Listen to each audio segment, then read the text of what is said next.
Well, thanks for jumping in today and watching. This is Daydreams. This is one of Hanna Karlzon's books, and I am actually working on this page today. So I told you we were going to work on some bugs, and that's what we're doing. Anytime you have a page that's like a fantasy page and there's no specific colors, it is a perfect time to play with color. And why not? So I'm going to tell you what colors I've already used. This one here, 904, light cerulean blue. These are all Prismacolor. Okay. Then this one up here, that is light green, number 920.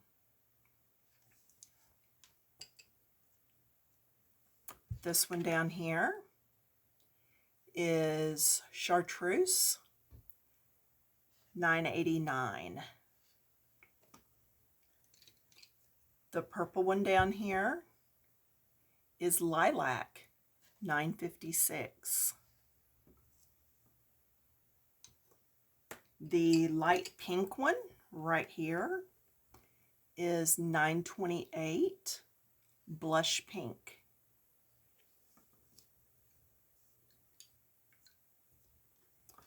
This one over here, 917, sunburst yellow.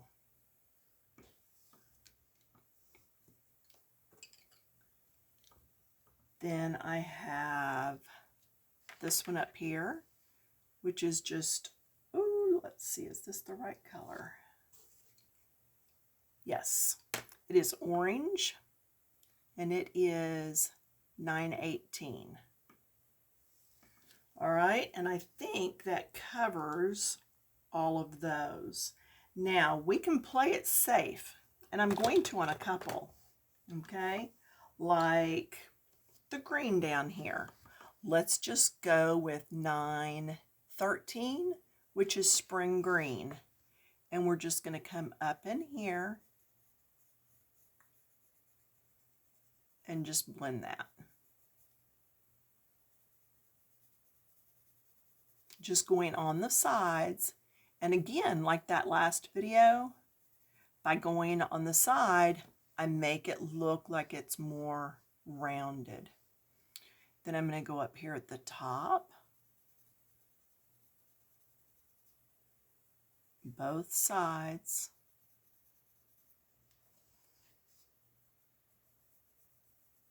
And again, if there's a video that you would like done, please leave in the comments what you would like covered in a video. Okay, not saying I'll do it, but I might.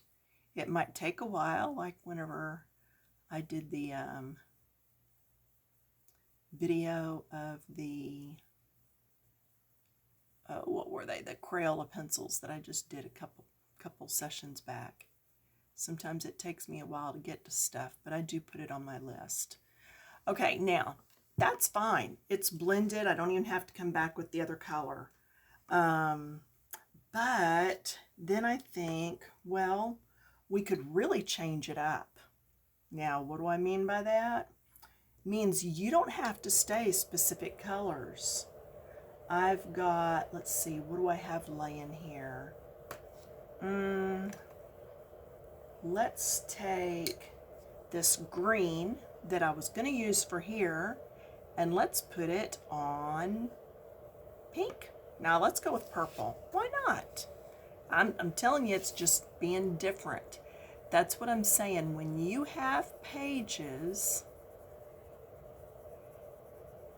that have something different that's not a storyline, or you're thinking, no, that's not grass, it doesn't have to be green, that's your time to play with color.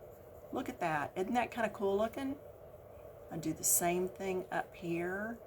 This is actually, sorry, this is parrot green, number rubbed off. I think it's 1006. I wouldn't swear to it, but it is parrot green in the Prismacolor Premieres. So just putting some of that color here. Just whatever you do on one side, I do try to balance it on the other side.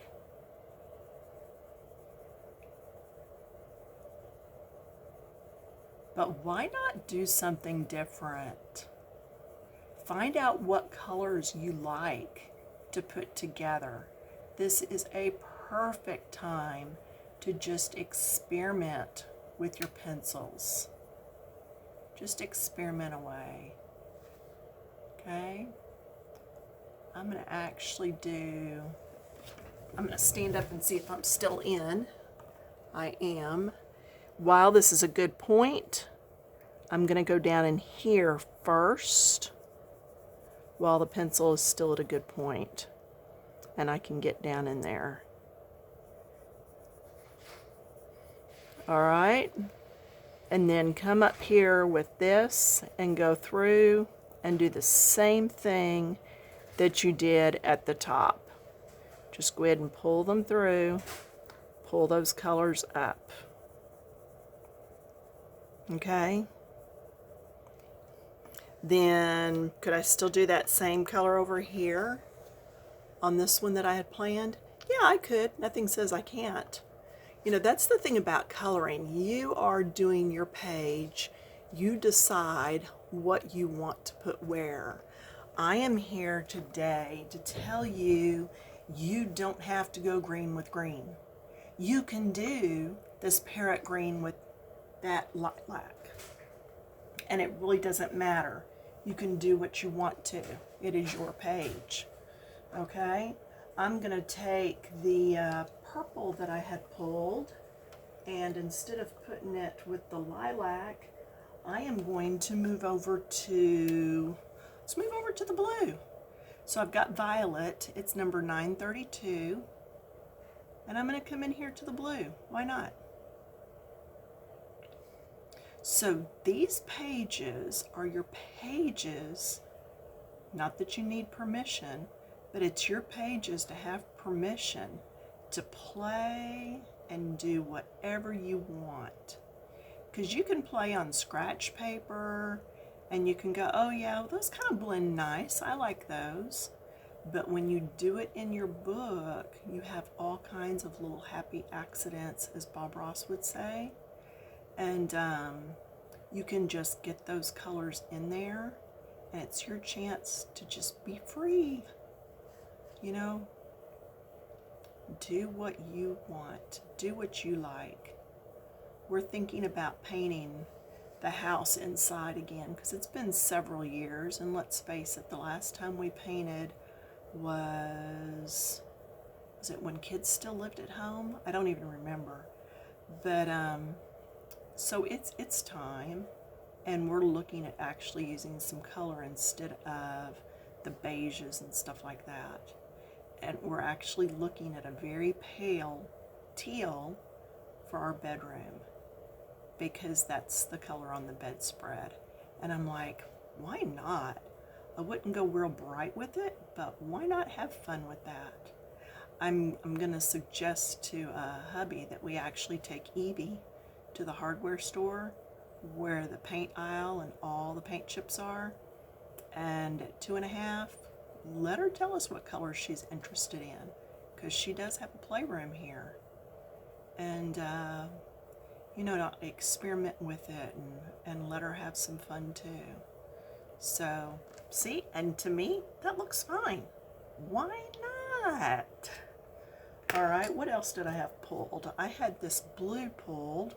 This is 906 Copenhagen blue. It was to go with this. How about if we put it with this green? I'm going to keep it light to the touch because that green is so soft. I'm not going to go very, very hard with it at all. In fact, you see me scooting back on the pencil. Just like, no, don't push so hard. Because I am heavy-handed. But just getting some of that color in there, and then I'll come back with the green and drag that color down some. But isn't that more interesting than just a little green insect? Yeah. So then I'll come back to my original green that I had used, and we'll just mix that up a bit. Just go ahead and do some blending. It's just not as dull. Play with your colors. Get excited. Okay. Now, because I did do that color on color, and I'm a matchy person, what I do on one side I want to do on the other. So up here, I am probably going to go ahead and use this vermilion. It's pale vermilion, and go ahead and color.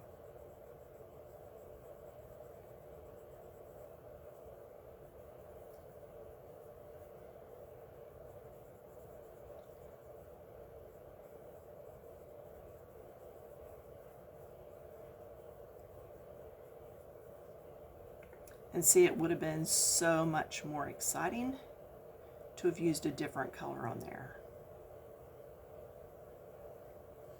But at this point, it is.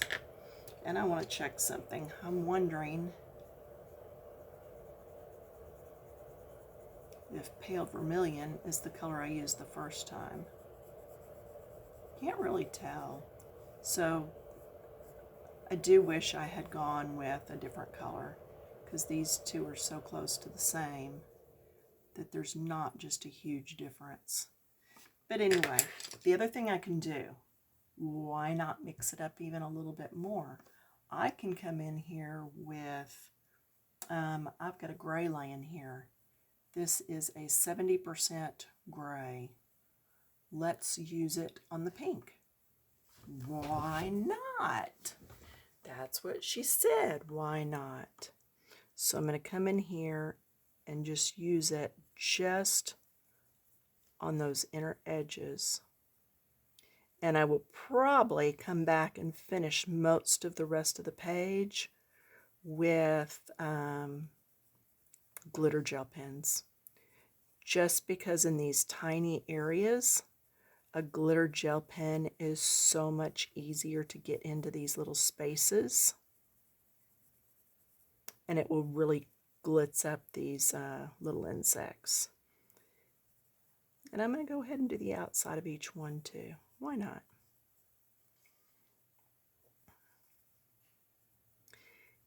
And then I need to come back with the original pink color and do some blending, because this gray is just a little dark. And no, I did not try all these colors on something else first. I just decided to go for it. So coming back in with my blush pink and doing some blending. But remember, this was the trial right here, so I didn't want to practice on anything else first. And yeah, the bug's a little dirty looking, but you know what? After I put some maybe silver on the dots and maybe a glitter pink on some of the rest of it, it's going to brighten up. So I'm not really too worried about it. Okay? So all I'm saying is mix it up. Use different colors. Don't go with a standard of what you think could have been. Here's the pink that I was going to use on there. It's just called pink. It's $9.29. I'm going to come up here and let's see, the stripes or the wings. Let's do the wings. So I'm going to put it on here. And I could have striped each little stripe here a different color too. I'm telling you, when you get these pages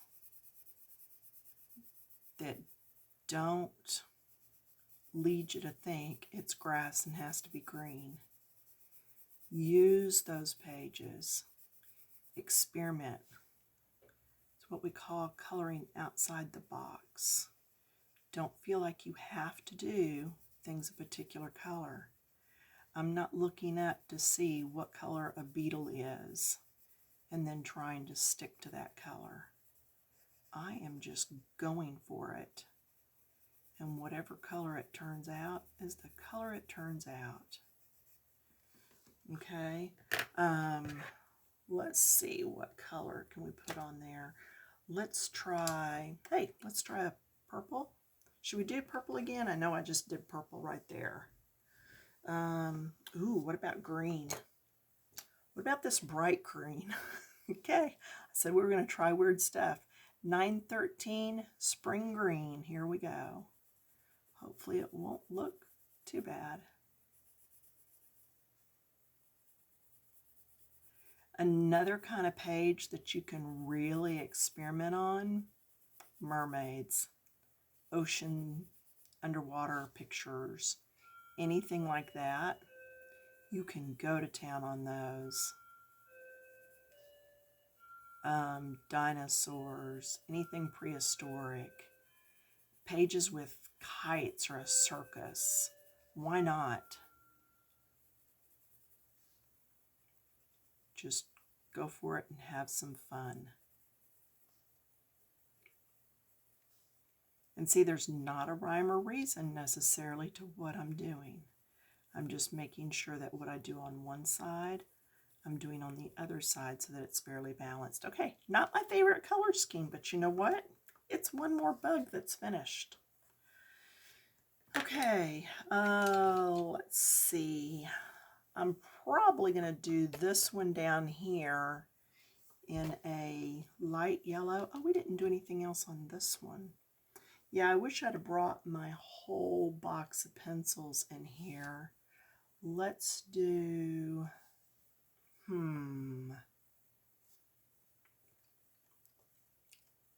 was going to say green, but we just did green. Purple is right there. See, now you're getting inside my head and seeing how I think. I'm going to go with this pale vermilion, 921. I'm going to do that here. All right.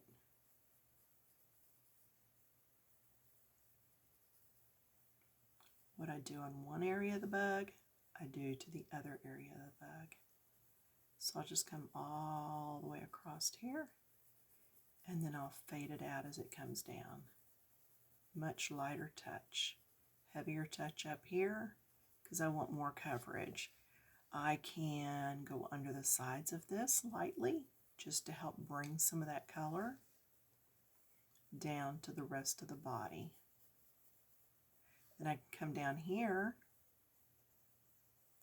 do kind of heavy, and then you know what I'm going to do.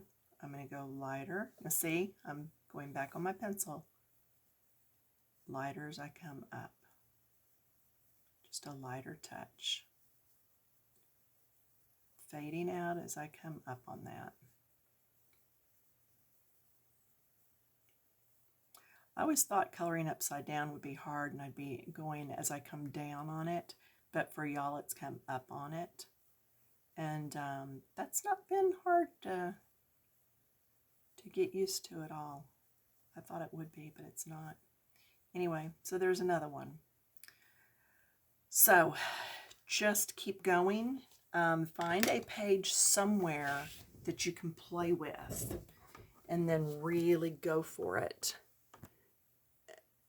And you're going to see these. Let's see.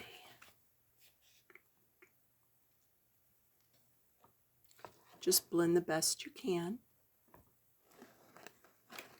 And if you find a new color combination, yeah, I need to go over these some more. There's a lot of white space showing. You find a color combination that you like, write it down, put it in with your swatches.